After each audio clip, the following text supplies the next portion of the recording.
Ok, siamo nella zona sud di Regent Park e ci stiamo avvicinando speditamente verso Drummond Street, sede della Guinness World Record. Quella che stiamo vedendo con questo intreccio di automobili, di taxi rigorosamente a sinistra è Marylebone Road e ci apprestiamo ad attraversare proprio l'ingresso, uno degli ingressi di Park Square Est. Ecco una limousine, qua se ne vedono diverse. Allora io direi di entrare, no?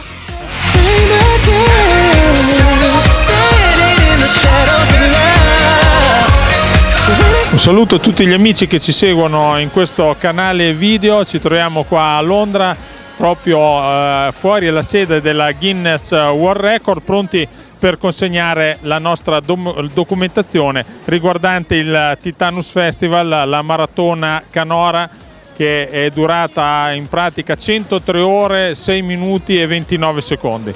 Insieme a Simona Palmieri, Davide Furlini e Rosy Di Giacomo, il sottoscritto Luca Veneziano, per le riprese di Luca Cavotta, stiamo per entrare.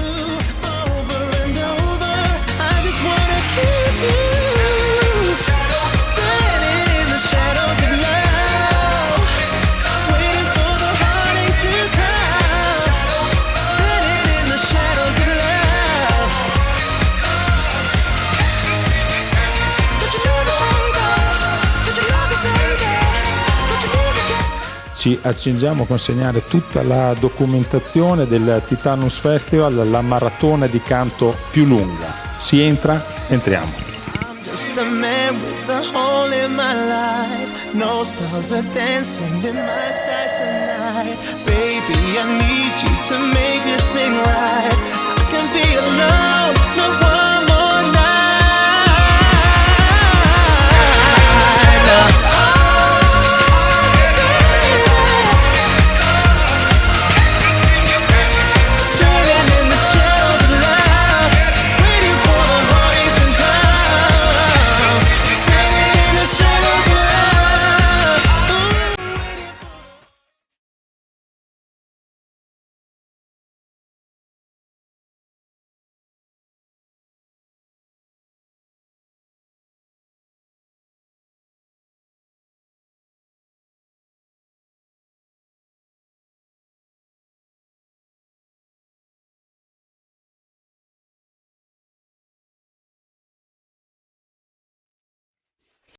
Ok, ci troviamo all'interno della sede della Guinness World Record a Londra. Con grande piacere passo il microfono a Marco Frigatti in qualità di giudice della Guinness World Record. Allora, grazie molte. Abbiamo ricevuto la documentazione completa relativa a questo record che abbiamo verificato nell'arco della giornata, e è con grande piacere che vi posso confermare che il record è stato battuto. Abbiamo quindi 103 ore, 9 minuti e 26 secondi ed è il record per la più lunga maratona di canto con cantanti multipli, quindi congratulazioni. Grazie. Congratulazioni a tutti.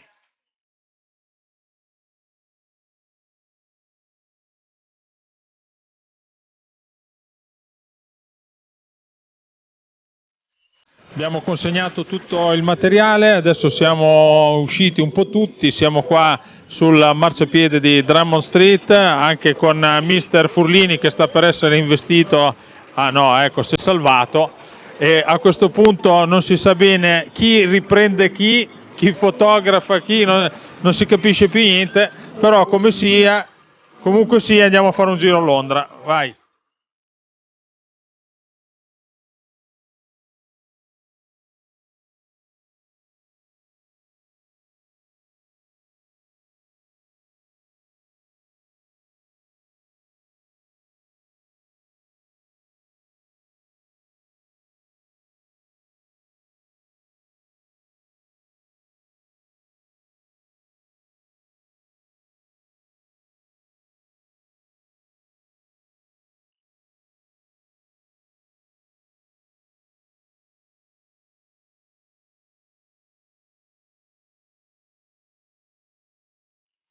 Ci troviamo a Londra, sono davvero molto felice perché sono all'interno di un locale, il Mascalzone, uno di quelli che va per la maggiore, gestito magistralmente da un amico che è Andrea Magi qua al mio fianco, poi sentiremo, e da Luciano, eccolo qua. Sono qui insieme a tutto lo staff attraverso il quale si è concretizzato il Singing Music Endurance Marathon Titanus Festival, ovvero la maratona più lunga del mondo, appena entrata nel Guinness dei primati, e siamo qui, diciamo così, a fare proprio il primo festeggiamento. Durante il 2011 presenteremo diversi eventi, uno dei quali lo verremo proprio a realizzare qua al Mascalzone a Londra, e un altro sarà collegato proprio alla celebrazione dei 150 anni dell'Unità d'Italia. Allora io volevo passare il microfono. Lo conosco Luca da un sacco di tempo, diciamo 30 anni anche più. Oh, sì. Una miseria, io avevo cominciato a fare qualche pugno in palestra e non sapevo di queste cose che facesse Luca, sapevo che aveva da fare sull'animazione, sugli spettacoli, però non sapevo, e ho saputo ultimamente che ha fatto questa maratona della musica che è durata 103 ore, 9 minuti e 26 secondi. Esatto. Io ho una bella memoria. E siccome che la sede è qua a Londra, sono dovuti venire a firmare, gli hanno consegnato, gli hanno dato dei registri, e sono venuti qui al Mascalzone a festeggiare. Per me questo è un onore perché è già il secondo avvenimento dopo Acqualagna per il tartufo, e speriamo di farne altri. Comunque congratulazioni a Luca. Andrea Maggi, un grande campione, grazie. Lui è abituato, avendo fatto mondiali, essendo stato anche campione di box, ricevere premi, medaglie, targhe, però noi davvero tutti quanti insieme, no? Molto tempo, però ne ricevi uno da parte nostra che te la riconosciamo così innanzitutto come amico, no? E ci terrei che anche le nostre donne te la apponessero su questo statuario corpo, così possiamo dire, aspetta, via, 3, 2, 1, vai, applauso! Grazie Andrea, so che hai preparato anche... E noi dal Mascalzone una coppa per il record della maratona più lunga. Mi sa che se lo merita più lui. Ok, via, allora alziamo tutti insieme la coppa, così, grande. I prossimi nostri appuntamenti partiremo per quanto riguarda il tour europeo. La prima data sarà proprio qua, il Mascalzone, Londra. Andrea Magi, Luciano, tutto lo staff del Mascalzone. Applauso per tutti, ciao!